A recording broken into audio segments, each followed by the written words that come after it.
Cyberpunk 2077, a video game set to be released next week for just about every gaming platform that I've ever heard of, and quite a few that I haven't. It's from CD Projekt. It's a game developer out of Poland. They're a public company on the Warsaw Stock Exchange. They trade in the US as an ADR. Some Dumb Money Discord community members think that CD Projekt's stock is set to jump when the game is released. Today's guest, known as Stan the Numbers Man on Discord, says that Cyberpunk is probably the most anticipated game of the decade, that it's going to be one of the strongest franchises in gaming and entertainment history. He thinks the stock is trading at a discount right now partly because it's been delayed several times, and also it's a foreign stock. It gets less attention from US analysts and investors, and they're underestimating how successful the game is going to be in Asia. So today on Dumb Money, has Wall Street ignored this highly anticipated release of a game and its impact on CD Projekt stock? Today, we're deciding if we are going to invest in Cyberpunk 2077. This is Dumb Money Live with Chris Camillo, Dave Hansen, and Jordan McLean, streaming live on YouTube. We are Dumb Money. Hey there, Dave here along with Chris and Jordan. We are Dumb Money. Welcome to Dumb Money Live. Today's topic inspired by the Dumb Money Discord community. An investor who has a thesis on CD Projekt, the game developer in Poland behind this highly anticipated Cyberpunk 2077. By the way, if you guys are not a part of Discord, you're missing a ton of great discussions and stock research going on there. Last week, actually, we hit 11,000 members. Completely free. Check it out. Head to dumbmoney.tv/Discord if you want to be a part of it there. Cyberpunk 2077, it's been in the works since 2012 when they announced that it was going to be a thing. They started development in 2016. It is finally coming out now. Let's bring them in. This is Stan Ivanov, Stan the Numbers Man on Discord. Welcome to the show. You say this game's going to have a big impact on their stock price, both short-term and long-term. 20% of your portfolio is invested in this company. Can you give us just high-level thesis summary of what you think is going to happen here with the stock? Thanks for having me. I'm a long-time listener, first-time caller. I want to quickly correct you. 20% of my stock portfolio is in this company, not my entire portfolio. So okay, that's still high risk, but a little sigh of relief. It is a fairly high risk, but also a high confidence. So let me just quickly tell you my hypothesis. And there is a short-term portion, and then there is a long-term portion. So I know you guys more interested in the short-term, but let me just give you my overview of the gaming industry and where I think it's going. I think it's going to follow the movie industry and switch from the big blockbuster model to subscription Netflix model. So in the future, we'll see more and more games where people will want to spend time in it, just like a social media. Just the gaming worlds will start replacing the Facebooks of the world. That's where I think it's going, and I think CD Projekt Red is going to be super successful in that space with the brand they're building now. So that's the long-term vision. On the short term, there is a very large information arbitrage play, in my opinion, because one, the stock is not covered widely, and two, people are generally underestimating the craze and the popularity of the franchise that's going to come out. So let me just give you a bit of a background for those who are not maybe familiar with Cyberpunk game and universe, what it is. So Cyberpunk is a subgenre of science fiction, and it's a dystopian world where the bad guys, the corporations rule everything, and super technological, low morals.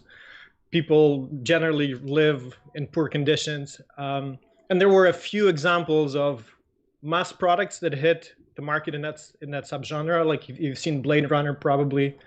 Matrix was a big movie in that cyberpunk genre. And this is why having Keanu Reeves in the game is such a big deal.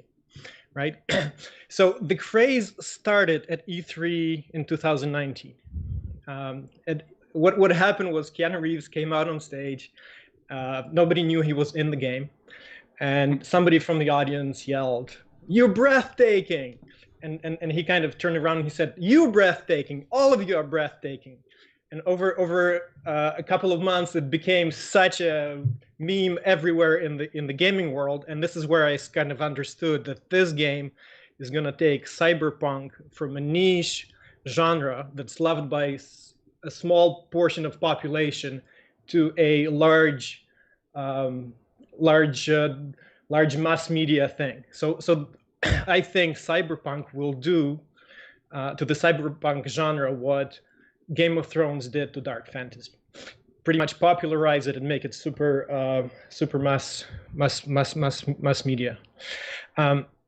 Now, what is happening is that when the craze started, everybody just went berserk. Like, people were getting tattoos on their bodies of the game that hasn't come out. They were ordering the game in front, like they were just the level of hype was unbelievable. And what has happened in the last couple of months, I should say, is that there are some reports coming out that there is crunch, that maybe the pre-orders are not going as well. And then when the delay happened, the latest delay, because the game had been delayed twice, there was an outrage. Like, everybody was just super angry. People are saying, I booked a 1-week vacation just to play the game. You're canceling it on me. I'm canceling my orders. How dare you do this to us? So the hype pendulum swung from one direction all the way to the other. And what is the reason for the delays? Is it just new platforms kept coming out because the game has been in the works so long, or is it something about all the way they're developing? Get delayed, Dave. It's just, they've been working on this forever, right? It's really intense trying to finish a game like this, right, Stan? So yes, and what you have to understand is this game is being released on 11 platforms at the same time. So you have the new gen of Xboxes, and really this game is built for the new gen of hardware. And then they have to kind of dumb it down to the old generation of hardware, and this is where they've had all kind of issues. But they also doing PC, Google Stadia, and 2 versions of new PlayStation, 2 versions of new Xbox. So they have all of this mass release happening at the same time, and they encountered some bugs and they pushed it out 3 weeks. Yeah. Just in looking the list of the platforms that this is going to be released on, I actually had to look up what some of them were, because it's the new Xbox Series X and S, I guess, that just came out like a month ago, and so it's like cutting edge stuff. But for a game they've been developing for years, it's like, were they developing for these platforms knowing they were coming, or how does that work? Well, yeah, it's like a 7-year development cycle on this game. Is that crazy? I think long. I think well, they announced the game early, but then they didn't actually start development until 2016, and then they put a bigger team on it in 2018, and then it's basically, it's still taken 2 years from a full focus project of theirs. Yeah. So it has been a long development cycle, but it's not different from making a big blockbuster movie. Like, if you think of the budget of this game, just ballpark budget is about $250 million US in production value, and not including all of the marketing costs. So it's a big deal. And part of my thesis and why I think it's going to be super successful internationally is that they went all the way out to make the game available to international markets. They've recorded voiceovers in 10 languages, right? One of the ways the game will be measured and compared, if it is successful or not, is how it performs compared to Red Dead Redemption. Have you heard of that title? Yeah, huge title. They killed it. It was the most selling single-player RPG. It sold about 34 million units, right?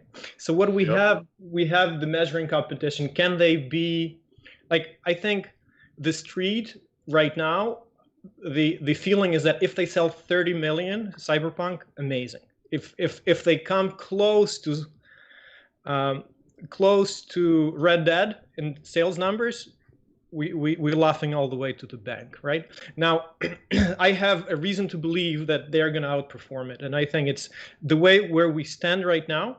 It's a pretty good chance that we're going to hit the same numbers. So, and let me ask you.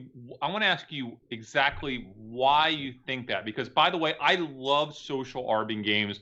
We mentioned it earlier. We've been doing this forever on Dumb Money, starting with Guitar Hero back in the day with Activision, the original GTAs back with Take-Two were some of my best social arb trades. And Wall Street has always been slow to kind of detect when these games started to trend hard. And back in the day when we'd have these game releases, I would always look for leaks of the game, leaks of reviews right before the review window starts to open up. I try to detect leaks on those gaming reviews, because if you get even a 1 minute or 1 hour or 2 hour kind of early take on whether this is going to overperform in terms of gaming reviews or not, that to me is the biggest social arb window you get with a game release. And I have crushed it over the years. Now, I haven't been on top of the gaming market the last year like I have been in the past. And that's why I love having you stand on the show today, because back in the day, I might spend 50, 60 hours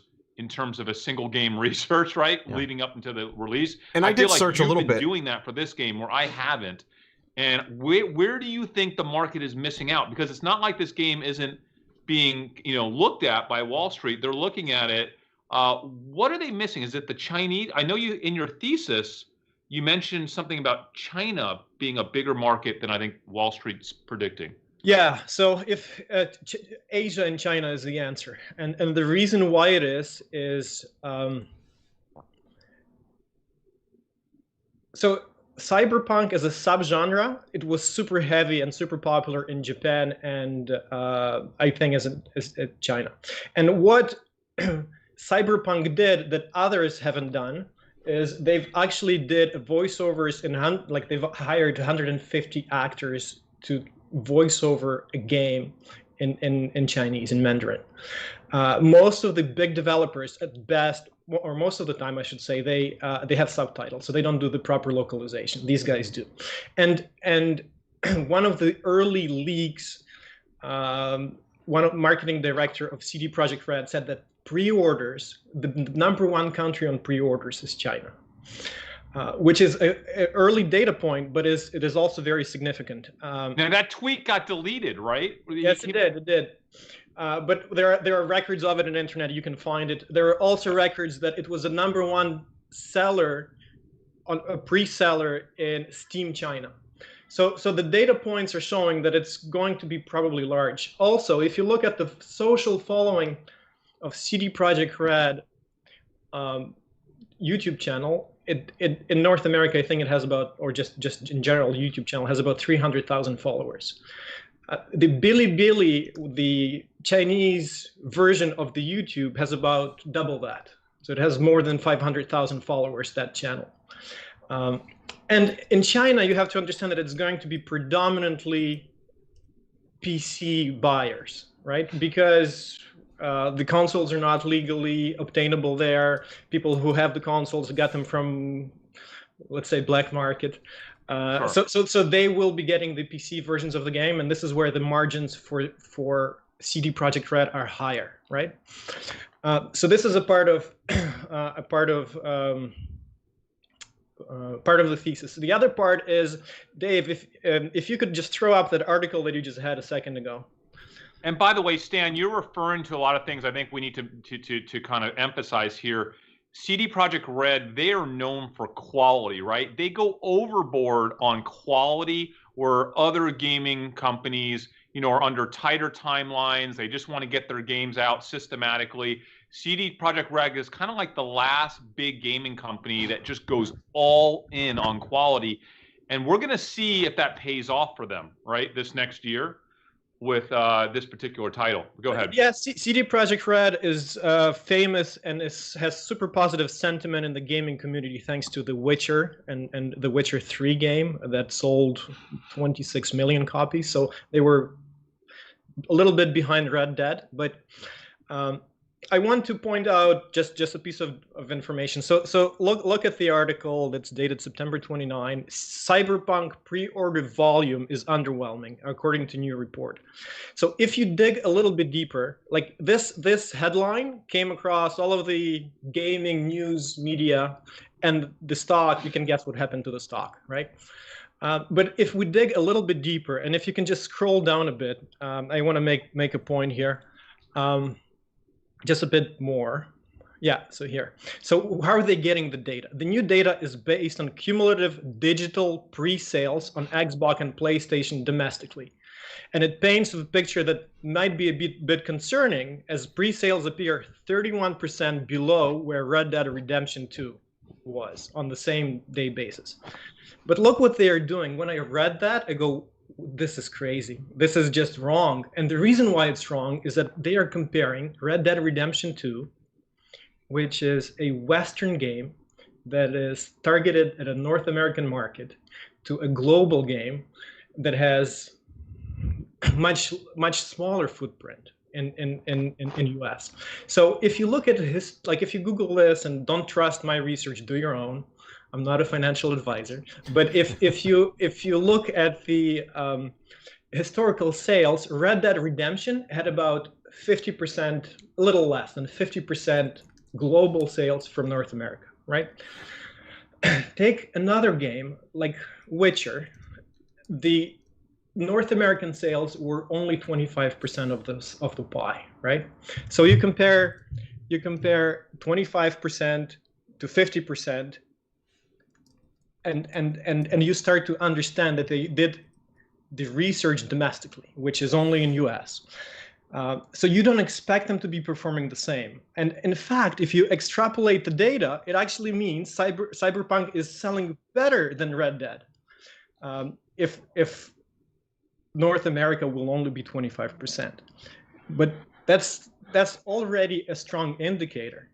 But what you also need to understand, they looked at Xbox and PlayStation data, and a title like Cyberpunk is going to be 40%, 50% PC, right? So it's much heavier on a PC gamer than a Red Dead was. And you can look at the data, and the data will prove that most of the games, most of the sales for Red Dead Redemption, about 66 to 70%, were from PlayStation and Xbox. So what you have is this small data set that is driving the market, and the data set is actually capturing the wrong things. I just pulled up a Google Trends chart on Cyberpunk 2077 versus Red Dead Redemption versus Witcher 3, and it looks like Red Dead had a huge spike. So okay, Dave, just pull up Cyberpunk. No, I wouldn't pull up Cyberpunk 20, just the single word Cyberpunk. The word is too generic. Dave, one thing, if you want to compare apples to apples, one thing you need to understand, most of the Google searches will start happening after the game is released. Yeah. So people will start looking, how do I kill this boss, or how do I complete this mission? So if you want to compare apples to apples, I would type in something like Cyberpunk 2077 review or trailer, and compare it to Red Dead Redemption trailer. Yeah, and if I did that, Dave, I would just do Cyberpunk trailer, okay? Because most people are just going to type in Cyberpunk trailer, not Cyberpunk 2077 trailer. And I think it's also fair that a lot of Stan's thesis, right or wrong, is focused on Chinese and Eastern traffic, right? Which is not going to show up in these G-Trends charts, right, Dave? And that's a big part of his thesis, at least. Guys, I just want to say something. If you're going to social arb a game release, some great comments here, by the way. This stock has been on fire the last few years, right? There is a tremendous amount of hype. It's really difficult to understand what the market expectation truly is for this game. For me, it doesn't matter that much. I am in this as a short-term trade purely based on, will the hype be slightly bigger than the market thinks it will be, right? Because there's a great case to be made, Stan, that, okay, this game is not going to monetize as well long term, because the microtransactions that they will eventually release in the multiplayer version of the game, this game doesn't really necessarily appeal to a multiplayer microtransaction game in the same way that like a GTA does, right? So there's a case to be made that this isn't as monetizable as like a GTA. Therefore, you know, it's kind of capped in terms of what this can do for the company. And I think there's a lot of controversy as how do you even value that? My brain starts to explode once I go down that road and try to look at the pros and the cons and how you value. And that's why I'm not a fundamental analyst. I don't care, okay? I only care about the social arb, and having done this consistently over the past 15 years, for me, and by the way, we are not financial advisors. If you're watching this, do not trade on this information. This is just for you to understand our thought process about how we're trading on this information. I am solely focused, Stan, on one thing. The next 3 to 7 days, I am going to be analyzing every single leak. Like what I'm looking at is on Twitter, I'm looking at Cyberpunk leak, Cyberpunk review. As people start to leak those reviews, I'm going to read every single one. I'm going to dive deep into the hype cycle, and I'm going to try to make a determination. I'm not going to predict the future. I'm just going to try to understand what's happening in the moment. Is this thing hot? And if it's hot, how hot? Is it red hot? Is this thing on fire? Is this going to be the new Apex Legends of late 2020? Meaning Apex Legends, I don't think had the legs people thought it was going to have when it was heating up in its initial release. But man, did that set its parent company on fire, right? Its stock, because it just, the hype cycle in gaming is crazy when it lights up, right? Is this going to light up? Or is it going to be that kind of mixed reviews? Some people like it, some people don't. Like I'm already seeing some comments here talking about the graphics are a little outdated. That's one comment, right, in our comment section. But I want to see, is it mixed reviews? Is it kind of good? If it's not over the top great, I'm out. By the way, guys, I'm in already. You know that. Chris, I have a question. I have a question. This is the longest question I've ever heard. What is the actual question here? The question is, all I care about is the next 5 to 7 days. So Stan, what are you looking at the next 5 to 7 days or 3 to 7 days? Because that, as a social arb trader, that's everything right here. Well, yeah, and then also, what's your out? Because this thing comes out in 8 days, right? So there are two events that will drive the short-term performance of the stock. One is on the date of the release, they will announce the number of, or a couple of days after the release, they will announce the number of pre-orders, and that's how they will be able to gauge the long-term success. So that's an early indicator.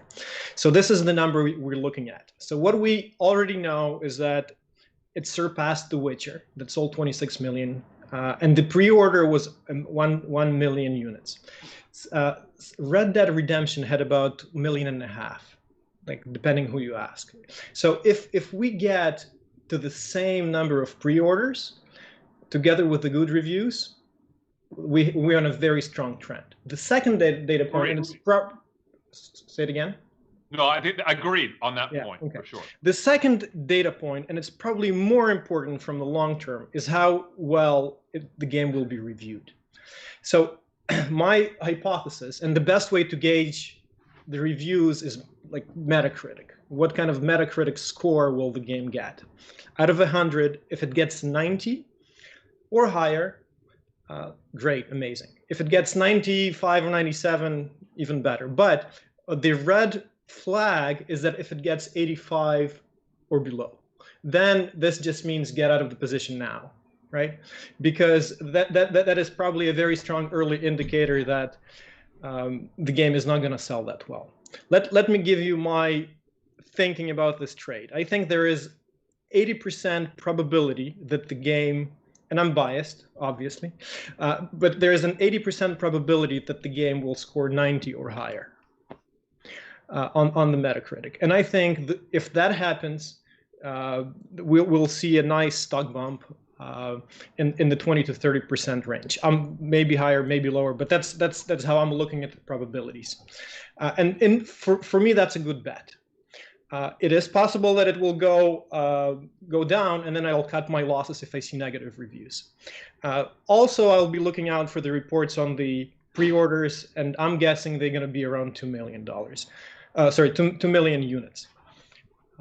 So that's how I'm playing this. This is how I'm looking at Stan, can we talk about some comparative benchmarks? I'm looking here. GTA 5 was a 97 Metacritic, 97 for the PS4. Okay.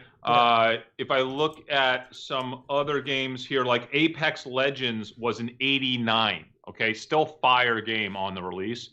So I agree. The Metacritic is important, but even more important than the Metacritic, because we have to social arb this as quickly as possible. The first reviews that come out, right? Even the ones that potentially get leaked, maybe prior to when's the date that they're allowed to release? Is it the 7th? So it's going to be a couple of days. It's either going to be the evening of the 7th or it's going to be on the 8th of December that the embargo is released. Now, let me quickly say that GTA 5 sold 135 million units, right? So it's not in the same universe. It's a different type of game. We can't really compare both of them. Agreed.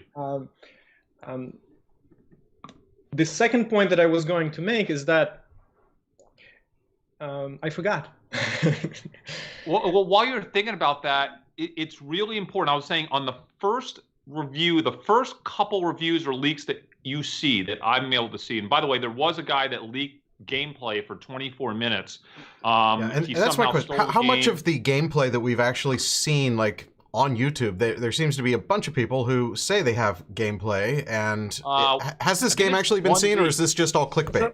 So we have seen pre-reviews of some people who have played 16 hours of the game, right? So they played the very early bit and they cannot release the full review, but they have the 16-hour review.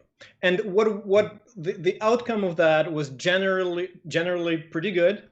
I've recorded some, like Dave, I've sent you pictures of some of the quotes from the gaming community, but what came out of that is that, hey, this is not what you expected because it's an RPG, it's not a shooter, it's slower pace. It was a little bit buggy about a month ago. So we started having all of these clickbaity articles driving the negative sentiment, saying the game is, they fooled us, they overpromised, and they're going to underdeliver. The game is buggy, right? So the sentiment is I would say more to the negative side than it was 2 or 3 months ago. When the game hits, it's going to be a pretty damn good game. How good? Well, we'll have to find out. Listen, I'll tell you how I'm treating it, guys. I am watching the first full reviews that come out, and I'll read them, and I'll have to use my gut instinct. I'll make a decision, stay in, get out. So far, it's been a great trade. I got in this last week. I'm up, I don't know, I think 18,000 on my trade. It's a relatively small trade. But I will get out of that thing so quick if these reviews aren't outstanding. And not that it's not that the stock's going to fall apart or they still won't come out with blockbuster numbers, but for me to trade something like this, it has to be something close to a lock, right? So otherwise, I'm out. But I do love the trade. And by the way, guys, if I see these first reviews come out and it really is mixed, like mixed, I'll go into a short, right? I'll go into at least a limited short position for the first week to 2 weeks upon the release. So there is an opportunity to social arb this stuff. You just got to be really quick and have a really good sense of what the market is anticipating. And Stan, right or wrong, I think you've done a really good job setting a benchmark for us of what to anticipate, what we should be looking for. Like even right down to the Metascore, right? Above 90, good. Above 85, below 85, really bad, right? Maybe between 85 and 90, yeah, who knows? It's hard to tell where that's going to go. Anything above 90, kind of like the vaccine, right, guys? Once you start creeping above 90, it gets really good, right? Every point gets almost exponentially better in terms of sales potential. Because Stan, don't we need people well beyond the cyberpunk genre to like get hyped about this, to hear about it and be like, you know what? I don't normally get these types of games, but there's so much buzz. People are saying it's so incredible that I'm just going to do it. I'm going to go out and buy it. And don't we have an advantage that this is one of the very first games to be released built for the new platforms, actually built for them? There's not that much competition right now, is there? There isn't much competition. There is really no big releases to be played on the new consoles. There is Demon's Souls, there is a few shooter games, but there isn't really a game that showcases the new hardware capabilities, and this is the game that does that. So there isn't much competition in that space. Also think the coronavirus, the sales, it's going to be a big item on the Christmas shopping list for a lot of those who are casual gamers, because it is the game of the year, and I would argue of a decade. It has Keanu Reeves in it. I mean, how bad can it be? Sam, were the pre-reviews done on the new platforms, or were they done on the old platforms? They did both. They compared the old hardware and the new hardware and the PC. So you can see that the game still looks pretty decent on the old hardware. And a nice thing CD Projekt Red did is they said, if you buy on the old version of consoles, we will give you a free upgrade to the new version of consoles the next year. So you don't have to buy the game twice. That's cool. Yeah. That's cool of them. So we've talked about the, just not getting as much attention being on a foreign exchange. We've talked about the pre-order concern with the tweets. On your longer term thoughts on this company, you talked about this potentially having a higher revenue per player or than a typical game. How is that factoring in? So there is a cherry on top of this cake for those who are willing to hold on to their position for 3 months or longer. And the cherry on the cake is that there will be new announcements of the new games in the first quarter of the next year. And the announcements are going to be about the multiplayer game, which is a standalone game set in the same universe. And I think it will go and it will take a bite at GTA's audience. GTA is now 6 or 7 years old and still has a lot of gamers, but it's going to target the online gaming community. They will have a release of they already have a soft launch in New Zealand and I think Russia of a mobile game, which is the best way to describe it is it's a Witcher game that is comparable to Pokemon Go, where you go and physically locate the monsters, you swipe at them, and this potentially can be large. But there is, I would say, 40 to 50% probability that they will announce a new Witcher game. And if that announcement drops, it's going to be big. Because that Witcher franchise is very, very beloved, and they've kind of hinted that they're working on another big title that's outside of the Cyberpunk. So it is possible that the news will drop at the year-end quarterly call or sometime around there. There are people in the comments, and by the way, if anyone has any questions for us or for Stan while we have them, please put them in the comments. Some people are like, no way will this compete with GTA. I get that. It's they'll definitely have their version of multiplayer, right, and microtransactions at some point, but it probably doesn't need to necessarily truly compete other than offer a slightly different variation to steal some of that revenue or help participate in some of that multiplayer microtransaction revenue that's so hot right now.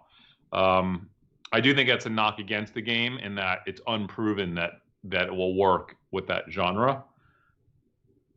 Keanu obviously adds a lot. People are talking about that, but that's kind of baked in. The Keanu news is baked in, right? Like we wouldn't be here. This company wouldn't be a $10 billion company if Keanu didn't come out, whatever it was, a couple years ago, and make that announcement. So another quick point about the franchise is their partnerships. And Dave, if you could just throw up quickly a slide. And they have all these deals with amazing brands, like. There is Adidas brand. They have sneakers. They are branding Sprite, Rockstar drinks. They're partnering with Porsche. All of this incremental revenue from this franchise is pretty impressive. I think it will be. Yeah, I agree. I still think at this point, they need to exceed the market's expectations, whatever those are. I know it's hard to figure out what market expectations are, but as a social arb trader, I need to see data and I need to see traction. I need to see hype that is well beyond any type of shadow of a doubt of this is well beyond what the market was anticipating, right? That's what's going to get me excited to keep my position and maybe even go in deeper on my position into the game release on the 10th. And I don't know if this is a data point that we can put too much thought behind, but if you look at the Social Blade number of video views on their official YouTube channel. The last 2 months, they've had over 50 million views both months. And I just compared that to Apex Legends official YouTube channel, and their peak was 38 million views. So it's just kind of a level of interest in this game actually is very high. And what even more so, Dave, realizing that that's not including the Bilibili, right, which is China, which account, based on the number of subscribers, could be as high or even as double that amount potentially, right? If Chinese attention to the game on streaming is twice as high. So I think that could be the big storyline here, Stan, and I appreciate you bringing light to it. I think the story of China, we've been talking about this, so many of our investments, we've been trading apparel stocks for a decade and a half, and product companies, and China was always a round-off era. It was like a little bonus, right? Oh, China's going well. It would like add a little bit of bonus to the quarter, or maybe put a little bit of damper on the quarter. And the last couple of years, it's gotten to the point where we're doing analysis and we're killing it with our domestic analysis. And whatever is happening in China, if it's an international global company, is completely trumping everything, all the analysis that we did here in North America, right? Like a better than expected performance in China can trounce whatever happened here in North America, or a worse than expected performance in China for the quarter can destroy a company no matter how good they did in North America. I think this is a game changer for how we look at these type of social arb situations. And guys, we got to get better with Chinese data. I don't know, we got to start doing more of what Leon did, and interpreting Weibo data, pulling in Chinese data sources. We have to do that.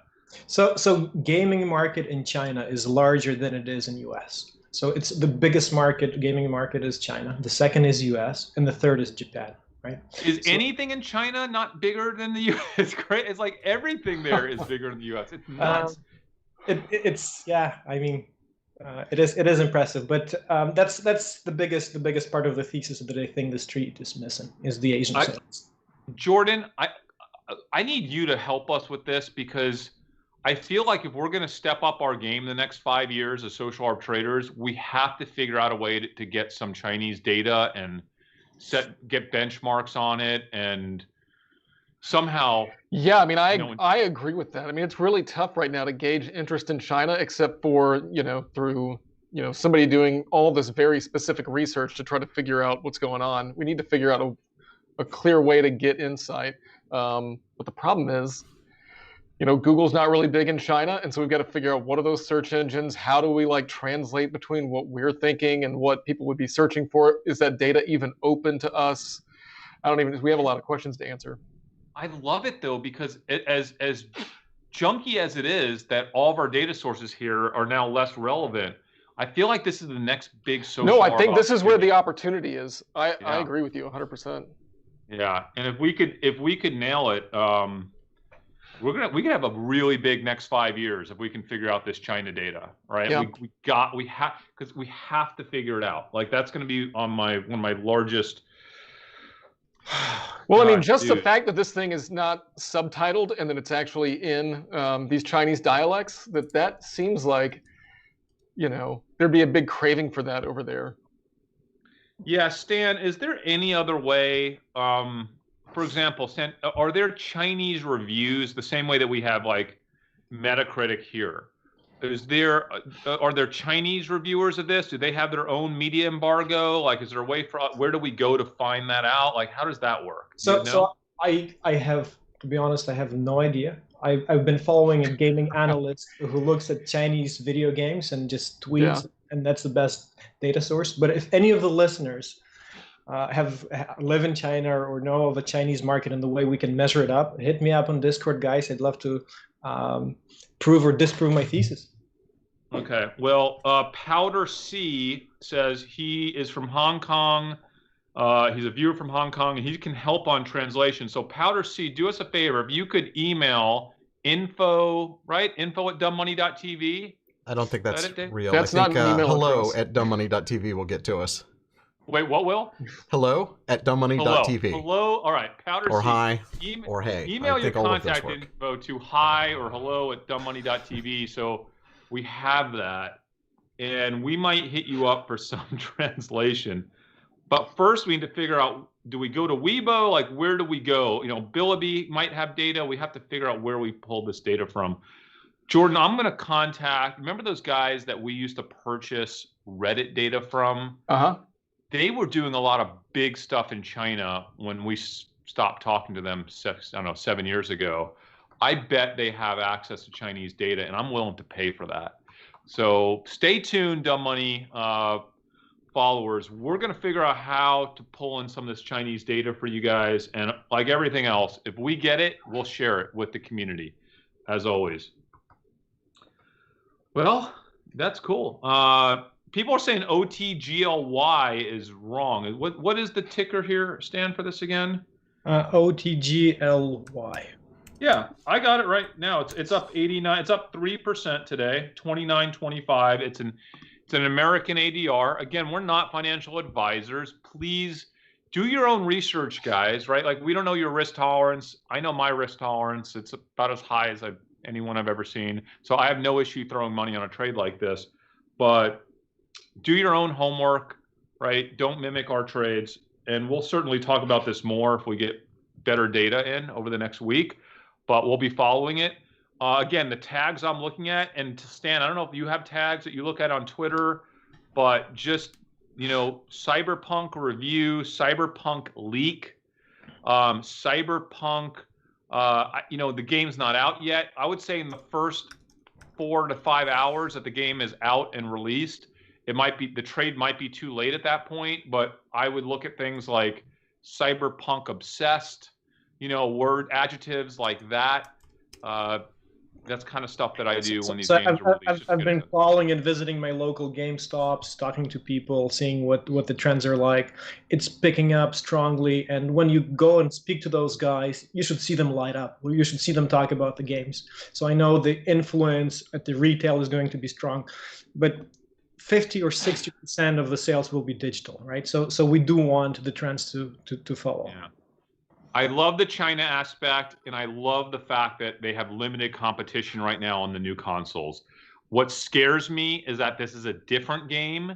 It's not necessarily a new category, but it's outside the scope of what we think of when it comes to massive blockbuster games like GTA. Like, it's not a shooter, right? Like, the shooting in the game isn't necessarily at the same level as like a GTA. So people's expectations might or might not be appropriate for what this game is. And I think that's what's going to be interesting when the reviews start coming out, to see, hey, is this a game that the mass audience wants? Like, can 35 million, 40 million, 40, 50 million people globally, would they pony up for this in the next few months? So, all right. Thanks, Stan. Yeah. Anyone else have anything for him? Anyone have any questions in the community? Doesn't look like it. All right. Thanks, guys. Thanks for having me. Thanks for joining us. Thank you so much. Stan, you'll keep the Discord up, right? Are you communicating about this in Discord? And we have the gaming channel, right? I'm fairly active there. Yeah. Okay, awesome. So keep up with Stan. And Stan, what's your handle in Discord? Stan the Numbers Man. All right. So look for Stan the Numbers Man. If you are not a part of our Discord community, you can join by going to dumbmoney.tv/Discord. Absolutely free. Look for Stan. Look for the reports. There's a whole channel of nothing but these kind of investment thesis. That's where we are getting some of our best ideas these days. So I know, Chris, you spend a lot of time in there. Not enough, but yes. All right, well, that was fun. Okay, so you are already invested. I don't know if I'm going to invest. Jordan, what are you thinking? Man, I don't know. It's surprising, right? Because it's this ADR of this really small Polish company, but it's trading at $10 billion market cap. I mean, these are the types of things that I always get burned in because I think it's too expensive, and then nobody else cares. Chris doesn't care. Nobody cares. Dude. Nobody Come cares. over to my world, dude. Nobody cares. I should throw some money in it. Just yeah, I don't know. I don't So know. the ADR I love the is story. I think there's a really compelling story here. the ADR has a $10 billion market cap. If you look at the Warsaw Stock Exchange, it's a $40 billion market cap. So there's $10 billion just in the US version. Warsaw No, that's been converted to US dollars. And that's not possible. as far as I can tell. There's no way they're valued at 40 billion. No way. No, I think in most of the sightings I've read, it's 10 billion. Yeah. You know, can you trust what's published in the Warsaw Yahoo Finance, wherever you're looking? So that I have no idea where. That Seeking Alpha article that we looked at, Chris. I mean, what they thought that like the overall revenue impact of this thing could be $1.5 billion or maybe $2 billion. You know, I know. And that's if it goes like perfectly with like 30 million units sold. Well, you know, yes, but you got to remember, you add a multiple to that, and so you get like a 5x sales, and then they're also probably still selling some old games. Maybe they get some new console games out. Yeah, they still have the Witcher series, right? And this would be the first of a new franchise, right? Yeah. So like Cyberpunk. I don't want to say the first because it has a background to it, right? But you know, there's the ability to add to it, right? Then you add the multiplayer, you add the microtransactions, you start adding to it over time. So there's a whole franchise element, and of course, if you are able to put out a blockbuster game like this, they could work on a new version of it, right? Beyond that, they also are then that much the team, right? The team is valued higher, right? In terms of what they're able to produce, the type of talent they're able to recruit. So it's kind of a win-win all around. But Jordan, I don't really know, and I don't want to know, right? Like, I know. I do not want to start. I know. When you start diving into the fundamental analysis in a market that doesn't really appreciate fundamental analysis, but at some point it has to, right? I mean, that's what I keep getting back to. Like, at some point it has to make sense, and I just don't know when that shoe drops. Okay, but Jordan, at some point, will you even want to be in the stock by the time it makes sense? So let's say 5 years from now it makes sense, but it's a totally different company in 5 years, right? The things that you're investing in 4 years from now are not what's happening. Yeah, sure. You're just anyway. investing in the news cycle and the hype, and then what reviews come out. I mean, I totally understand that. Yeah, totally that's why I'm not a fundamental investor. I think fundamental investing used to work. It works less now than it used to, right? If the market, fundamental investing only works when the rest of the market is valuing things based on fundamentals, right? And if the market's not valuing it on fundamentals, it really doesn't matter. I think maybe it's different. I think maybe it works for companies that it works for, but there are other companies that are all momentum that it's just not gonna, it just doesn't matter. Yeah, maybe it makes more sense for banks. Listen, fundamental in that, listen, there's no better sector for fundamental investing than value investing, right? Like that's what it's all about. Value investing is about crunching fundamentals better than someone else. The market is misunderstanding the fundamentals of this company. And that hasn't worked for 13 years, 13, 14 years. It's like, that's a long enough cycle that, hey, if a company has value, it should play out over a decade and a half, but it's not. It's literally not playing out.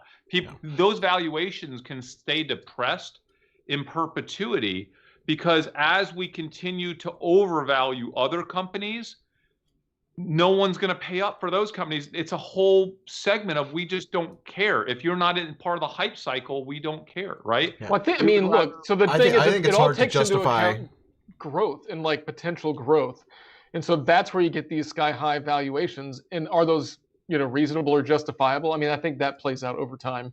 And I think it's hard to play anything over time with these video game companies because it is such a long production cycle. This is their big thing that they're doing this year.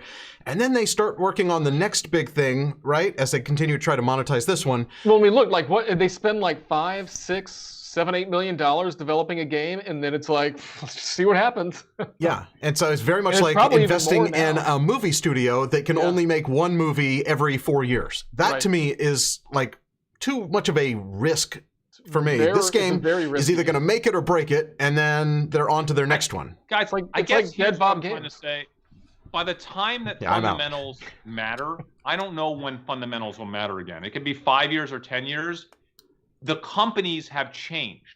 So by then, what you're investing in has changed. The fundamentals have changed. So the fundamentals today won't even matter in 6 years because these will be different companies. There'll be different outlooks and different products and different sectors, and the marketplace will have changed. Yeah, I agree. So that's the real issue. Like, you can value an energy company based on fundamentals today, but the people don't care about fundamentals today. Maybe they'll care about energy fundamentals in 6 years, but by then that the energy market will look so different that the fundamentals you're analyzing today are kind of irrelevant. Like, so I'm going to wait. I would not be adverse to being a fundamental investor at some point in my life. It might happen, but only if that only if your whole life outlook changes. It's not no, and I'm not saying I'm not a fundamental investor. I just like to at least look at the fundamentals just to see if they kind of make sense. Yeah. And just to reset the framing of this fundamental, I did some quick Googling and determined that 39 billion was in Poland zlotys. Zlotys. And so the zlotys are that's 10.5 billion US. So it's a $10 billion company as far as we do that. So kind of math. here's the other way of looking at it. The market is valuing it for some reason, right? So there are fundamentals behind it. Now, people might disagree about the fundamentals, but there are a set of assumptions that people are making that form the valuation of each asset, right? And what do we think the best case scenario revenue wise for this game is? Is it $1 billion? Is it $5 billion? That's what we were saying. Is that a 10 to 1 or is it a? And it's really hard to tell, right? Because you were comparing it to GTA, which it's not, which is a 150 million unit game. I think the Seeking Alpha article said maybe it's a 30 million unit game, which would be uber successful for its genre. But I don't know how to gauge that. Yeah. It doesn't matter because people are doing that for you, right? So at the end of the day, the price is where it is based on what people already know. So all you need to ask yourself is there something that they don't know that I know? That's it. Is there something that I can find over the next few days to week that isn't factored in to the existing set of assumptions and expectations for this particular ticker? And if there is, I'm going to trade on it. And if there's not, I won't trade on it, right? And I do see one of our community members in the live chat asking about a discussion of GOG, G-O-G. That's the gaming platform that apparently CD Projekt is the owner of, and there's some question as to whether or not when they sell a game there is 100% of the revenue going to them, or is it some kind of a rev split? Well, they own it, I think, right? I think they do CD Projekt owns it, and it's like it's basically for old titles, and so they release their own titles through it, and most of the revenue comes from them releasing their own titles through it. I think it's not profitable, and that even that article cited they might eventually close it down. I don't think it's a factor here. Again, it's not a needle mover this month for CD Projekt. Not a needle mover. Yeah. The only thing that's going to move this needle is how good this game does this month. That's it. That's it. Purely from from a expectation to reality, and is there a bump on the hype? Because fundamentally, I don't think you can really make a good argument. Yeah, the reviews will drive those purchases. Yeah. Yeah. Will there just be enough hype behind, oh, this game is getting a lot of press all of a sudden. Now people are looking up, who even made this game? I've never heard of them. They're not one of the companies that I've invested in. I invest in video game stocks. I have not invested in this one. And maybe that, is where it gets new investors to jump in and push the stock up some more. Yeah, listen, I have very little conviction on this. I would say unlike Stan, I'm probably low conviction right now because I have not seen enough data. I have not seen enough to convince me that this game is going to exceed expectations that are hard to determine, by the way. It's really as hard to determine what the market's expectations are in this game. I think they're a little lower than they were a couple months ago, as Stan said. At the same time, I think they're still really high, guys. So if this game disappoints, I think there's a lot more room on the downside than there is on the upside. And so that's why I was saying, if this thing comes in with mixed reviews, I'll sell my position and I'll short the stock if we have a mixed review situation. Now, I won't short heavily because I still think there's that China aspect, right?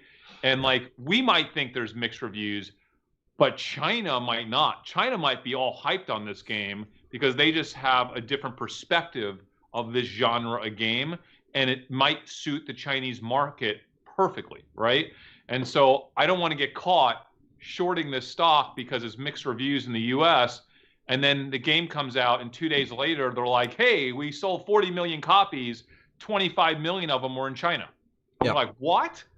Or 100 million copies. If Witcher did 50 million and this one is twice as big, I mean that could just completely kill your short sales, trade. Right? Yeah, we're talking about early like the pre-sales coming. And by the way, pre-sales aren't even going to be anywhere near there. They'll be way lower than that. But all right, so Steven just commented. This is a good comment. Take-Two is a $20 billion valuation with $3 billion in revenue. So if you look at that, if they could get $1.5 billion out of this game, then maybe it justifies the 10. Yeah, but does it get you past that? It's different because you got to remember, Jordan, Take-Two.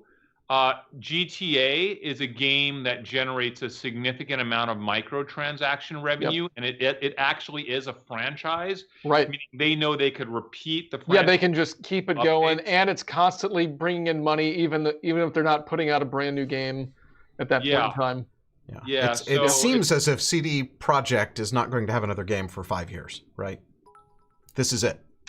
I mean, at least a few, right? It took them 7 years from announcing the game to get this thing to where we're almost ready to release it, which is, it's a long time. Now, on the other hand, Jordan, I want to say they're generating 300 million in earnings right now. Am I wrong? I got to look that up. I think CD Projekt. I think they are a really profitable company. Okay, so they're profitable. Yeah. So Stan just commented that they're sitting on a ton of cash.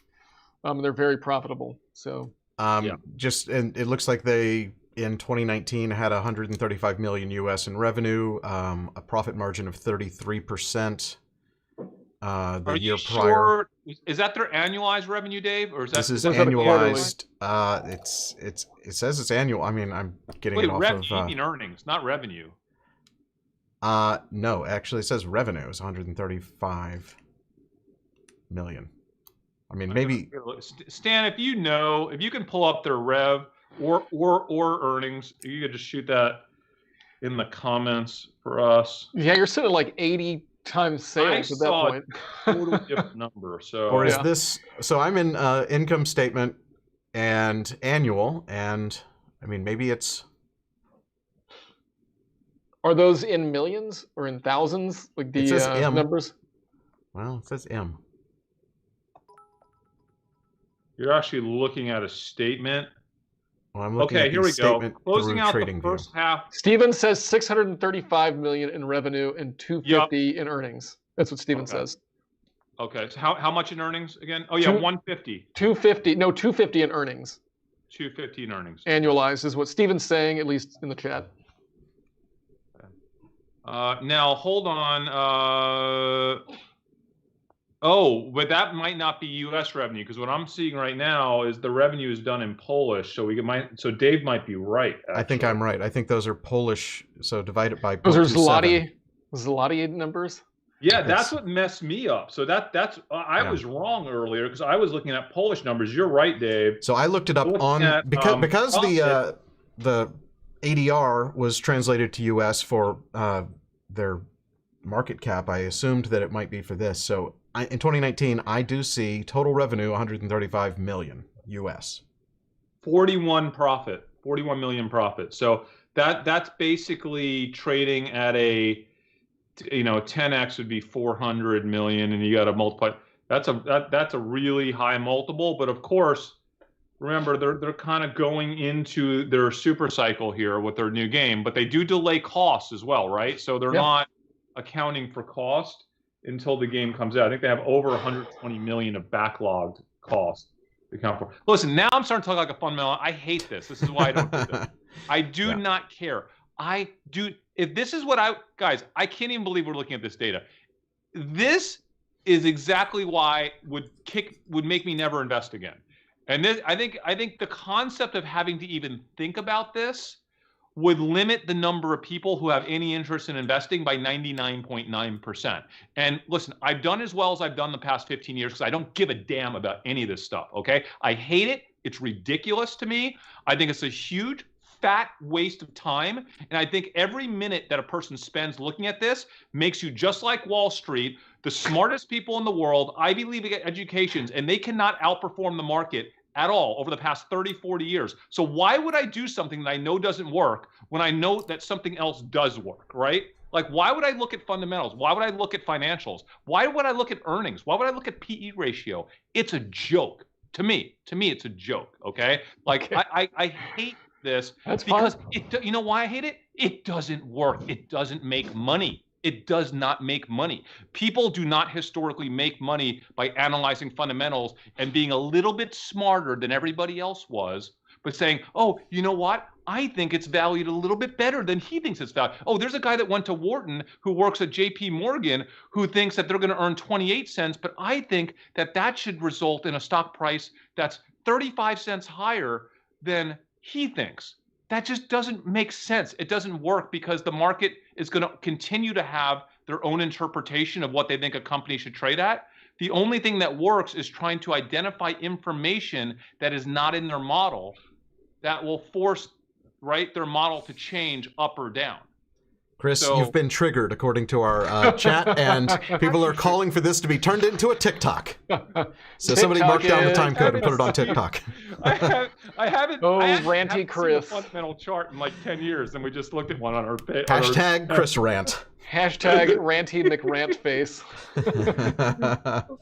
But that's why people don't invest, right? That's why people are like, I don't have time to. I can't do this better than, you know, the girl or guy who has an IQ of like, you know, 150 and this is all they do is crunch numbers 24 hours a day. Like, why would I be able to do that better than them? There's a whole industry of people that do nothing but look at the data and extrapolate it and then look at industry norms and say, the stock should trade at this based on the data that we have today. So I'm like, okay, thanks. I'm going to go look for data that you can't see. That's what I'm going to look for. I'm going to look for things that you can't see. Because I'm not going to beat you at that game. No way. I'm not. I mean, guys, you know how smart I am. I'm not even close. I am like not even 5% as smart as the person that's crunching those numbers, right? There's no way I'm going to compete with them to model that better. Anyway, rant's over. Chris says, "Get off my lawn." I love it. Oh my God. You know why I'm so mad? Because I think Nikola is still going up. That's why I'm so mad. Yeah, let's get back to what really matters. Our great short on Nikola. Now, there you go. Now, you make that argument about Nikola, about how markets have no idea what they're doing when it comes to valuation, and then make Nikola the subject, and I agree 1,000,000%. I'm like, just throw your hands up in the air and be like, none of it matters. Oh my God, by the way, Jordan, Nikola, what's their revenue? I think it was negative. I think it's negative, Chris. I mean, what is no, they had a revenue. It was like $100 or something, right? Well, was that something ridiculous? Someone said roof tile. They did roof tiles on like Trevor's roof. Yeah, they made like $500. Actually, let's pull them up. I can also look at their. Yeah, they have a 0.00 in revenue, according to this. No, they had revenue at one quarter. I thought that was. Well, this is annualized for 2019. Let's pull it into quarterly. Maybe it was and look at this. Error. So yeah, we had a $36,000 of revenue in Q2 of 2020, back down to 0 in Q3 of 2020. Total revenue. Jordan, do you remember when that like first year of ticker tags, when we, it took, the sales cycle was so slow that we had like a ton of potential clients. It was taking us like a year to get a single contract done with an investment bank, right? Like working through their legal. So our revenue for the year was like $5,000, and the entire revenue came from one of those super-sized checks because we won an investment pitch competition from Chase Bank. So we literally wrote our won a competition, and that was your revenue. That's amazing. We literally have a picture of like the whole company, which is like 7 of us, holding up this, 6-foot check, cardboard check. That was. Isn't there a movie where like somebody takes one of those checks into the bank and is like, "Can you deposit this?" I love those big checks. Yeah. I think I'm gonna. If I ever have to write a check again, it's going to be a giant check. Can you get a giant checkbook where you just rip the whole page off? A waste of paper. They'd have to be recyclable, like, dry erase Oh, wait, so now giant someone's check. saying Buck Puckner says Trevor expensed his solar panels and paid it back, right? Like that. That I think was the rumor of where the revenue was, Jordan. I think was him. I get that you can do that in like a small business, but can you do that like in a publicly traded company? Can Trevor? I mean, can. if you're Trevor, have rules applied? Yeah, I mean it's embarrassing, right? I'm trying to find in their cash flow or anything where they could attribute that revenue, because their cost of goods for that 36K of revenue was $1.43 million. Okay, Angus McFarlane says that Happy Gilmore is where the huge check was brought into the bank and deposited. Great movie. I love those movies, yeah. Oh my gosh. Can we talk about stimulus for a minute, guys? Because we said we would do that. I am so confused. I was trying to pay attention to all the tweets on stimulus, and the first one was Mnuchin is not going to talk to Nancy Pelosi. He came out today and said he's not going to talk to Nancy Pelosi today. I was like, well, that's not good. I feel kind of down and out right now about stimulus. Like I felt really good about it. Like, remember a month before the election or month and a half? Well, like, of course they're going to get a deal done. But like, dude, at this point, I mean, not before the election. I figured they would get one done in January at the latest. But do you guys think they're even going to get, like, I'm kind of getting a little nervous. I feel like they will get something done, but I don't really like the conversations that are happening right now. They not really. Or that aren't happening? I think that the fact that nothing is happening is really more telling about what we can expect. Okay, but I did hear this. Conversations about not having conversations. Is that really a conversation? I heard this, Dave, because I follow all these political accounts on Twitter that they just basically they report on Washington, right? That's all these Washington DC reportors. I get all of my stimulus news from YouTube. Yeah, I just get mine from you during the episodes. Okay. Well, Jordan, tell me how you interpret this, Jordan. I heard that there is an agreement. There's an agreement to get to an agreement. I'm not joking. Like that's what was reported today. There's an agreement between. But what I need to know about that is, did they pinky swear? Because if not, it really doesn't mean anything, right? No takes backsies. I saw this headline today, right before the show. It was like the House and the Senate have an agreement to have an agreement. Like they basically agreed that they're going to go try to have an agreement. But like the agreement hasn't even been discussed. I mean, they have a framework and they can't come to a consensus on what to do with the framework. And I mean, there's just really nothing going on. It's going to be. I'm not even sure they have a framework anymore, Dave, because I feel like the old framework was kind of thrown out, and now there's like everyone's digging back into what they think is right. So the Republicans and McConnell are like, well, we have our own plan now, and it's like, I don't know, half a trillion or yesterday, there was a $900 billion framework that was released yesterday that a group of House members from the Problem Solvers Caucus came up with, but they've yet to come to a consensus on two of the top sticking points that have basically been the sticking points for 2 months, 3 months, probably 6 months now, right? Here's the problem, Dave. I think I looked at what those points were in that $900 trillion proposal, and it was all pork. Like there was very little meaningful stuff that was going to go direct in Americans' pockets. Like there was no direct payment. It was all really weird stuff that was like, I don't know, man. Like I don't think Wall Street, if that plan got approved tomorrow, I don't think Wall Street would be like, yeah, this is going to, impact getting people's pockets for spending. So it's kind of a problem, dude.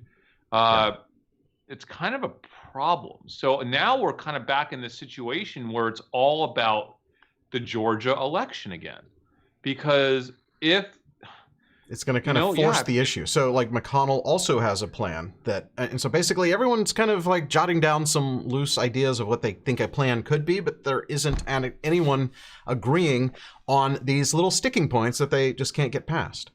We don't get any results from that election until January. Is that correct? No, the election happens. It won't happen until mid to late January. Is it? Okay. Yeah, it's like mid to late. The election itself is mid to late January. So no, we're not going to get anything. And I don't know. Man, can you imagine being in Georgia right now and just getting bombarded with political ads still? Oh, the runoff election is January 5th. I was either right or pretty close because that's what I thought. Okay. I don't know what I said. I think I said it right. We'll have to rewind the tape on that one too. Okay, so Gianmarco says, CNN, Biden readies major stimulus push and flurry of executive actions in first 100 days. Isn't he trying to push through 10 grand in student loan forgiveness also right off the bat? Is there any play on that? It won't happen, right? Because of there's no way. Because of the Senate. No way that's happening, Jordan. Yeah. There's no way unless there is like a major I mean, unless they win the Georgia election, that just won't happen. So, it's not going to be high on their priority list either. I think they're going to. Well, I don't know, but he's talking about it. He's going to talk about it, but we know that's just not happening. Yeah. All right, so guys, I don't have much more to say on stimulus.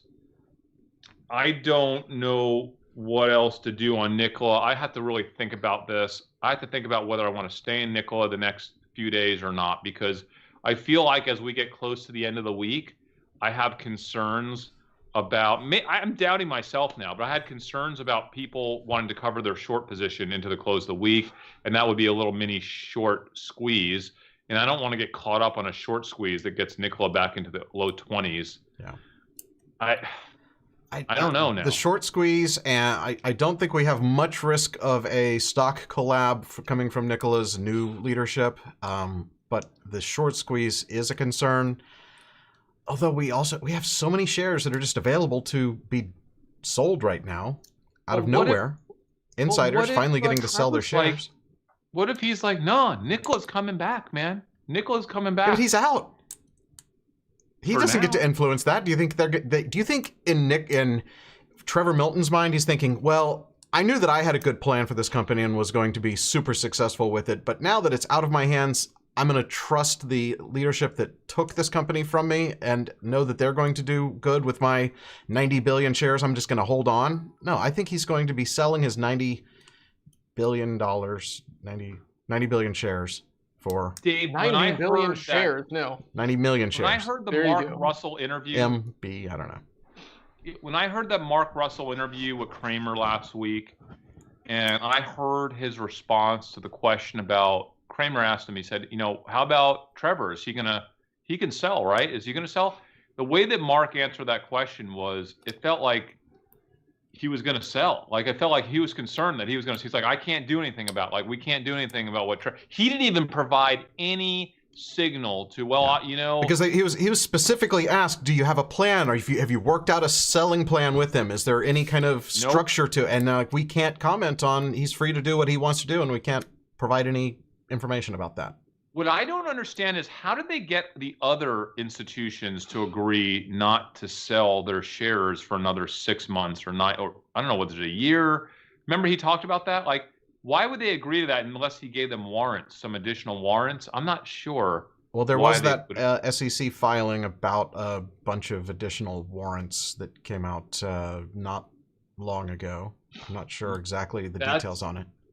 They would have to be paid off, because no one would give up that right unless they were getting something for it. Yeah. I don't know, guys. I feel like I just don't know. The risk is that, we have no insight into what's actually happening other than the feeling that this is not a company that we would want to be invested in. And that's why I know that, but it's a company I want. But that's why I didn't do straight shorts like you. I think you're more exposed to having straight shorts because this $20 stock could be a $60 stock tomorrow, and then you're forced to cover. It could. Oh my God! What if they announced a Tesla collab? Yeah, that won't happen. Never happened. But 0% chance. But I will go ahead and you know what I'm saying. Put the probability on that 0%. I do know this though. I do know that they will announce anything that they can figure out in terms of a partnership. They will, and they'll announce it and they'll hype it as much as they can, and the market will fall for it because there's such a big short interest that people are really afraid of getting squeezed on this. I'm afraid. People are afraid, and when you have that fear factor, it sets up the perfect atmosphere for a short squeeze. Yeah. But I was hoping that I'm shocked there's not more selling pressure right now. I'm just shocked, guys. I was wrong yesterday when I said I thought it would continue to today. I was totally wrong on that. Not always right. I was wrong. What else, guys? Anything else happening? I feel like I have to go start studying anime for tomorrow's episode. I feel like we all need to get like our anime on for tomorrow. Is tomorrow do we have any costume people coming on tomorrow? No. What is it? Cosplay? Is that anime? Why not? Can we find somebody? No. We should. No. Don't you have some connections, Chris? No, I didn't have any connections at all to the cosplay world. What is? I don't even know what the tomorrow's show is. Is it? It's anime. It's our anime episode, and we're talking about Billy. I think it's Billy tomorrow. It's probably an area where I have the least degree of experience, but I'm looking forward to it because our guest tomorrow, oh good, we have a guest, has gone in really deep. Yeah, might be able to help us out in some of this Chinese data stuff we're talking about. So like, I'm almost equally excited tomorrow to kind of figure out, just to get some intel on Chinese data from our community member who I know has been using it for Billy and the anime world. I do think the anime world is crushing it, guys. I think that's a big deal. I have not yet purchased Billy, but I might. I might purchase it before tomorrow's episode. So is this something that just happened like right after we became boomers? That's like the generation below us. They're like full on anime, because I never got into it. Jordan, it's still not mega in the US, but it's gotten really big in China, Japan. It's become a thing. And I think with the internet and with social, right? With social, it's allowed people to create fan anime, right? And that fan anime has kind of blown up, and it's really easy for people to kind of get into the anime, get into that whole thing, right? And the pandemic has been huge for it, right? We'll save some of this for tomorrow. The pandemic was the ultimate, like just fire for the anime sector, right? Because people are stuck in their houses around the world, especially in Japan, China, Korea, like all in that part of the world, anime is much more popular, and you don't need to be person to person, right? You can create it from a computer, right? So that world hasn't necessarily completely stopped. What makes anime? Don't they do like a lot of Ken Burns shots and stuff, or like, right? Don't they do like a bunch of? You are asking the wrong person right now. I'm basically going to be reading Wikipedia. What is anime? And then that's. We're so boomer. I really hope our guest can fill us in. We're going to lean heavily on our guest tomorrow, heavily. But I will put in 3 hours tonight on anime. I'll put in a solid 3 on anime. I will be far from an expert, but I will at least know what to ask when we do our show tomorrow. That's fair. That's perfect, because I'll let you. Let's close this out. Guys, please, if you haven't watched the episode that we put on our OG channel, Dumb Money, YouTube/Dumb Money, please go check that out. That's on Neo, a stock trade that has not worked very well for us in the last week. I'm getting crushed on Neo, guys. Crushed. But if you like that episode and you end up doing your own research on Neo, hell, it's a lot cheaper than it was a week ago when we produced that episode. So I thought it was up today. Please go watch that. Please watch it. Follow us in all the places on Twitter, Chris Camillo, Dave Hansen, Jordan McLean. Listen to us on Spotify and Apple Music, I guess. I don't know. Where do they put podcasts on Apple? It's Apple Podcasts. Yeah, there's an app for Apple Podcasts. You can also listen. There's on an app anything. for that. Yeah, you can. Spotify has an app.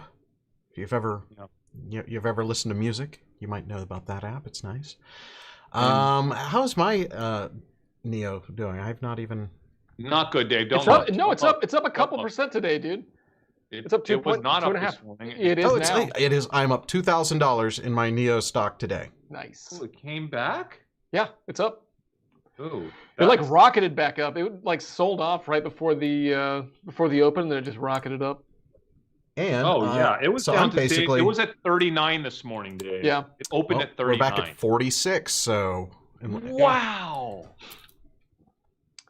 That's. You just got some good news, Chris.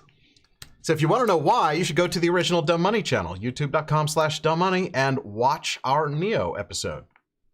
Nice. And my account's positive. So let's end it right now before my account goes negative for the day. I want to end it on a high note. Ending on a high note, thank you guys so much for watching. We are Dumb Money. We will see you again here tomorrow.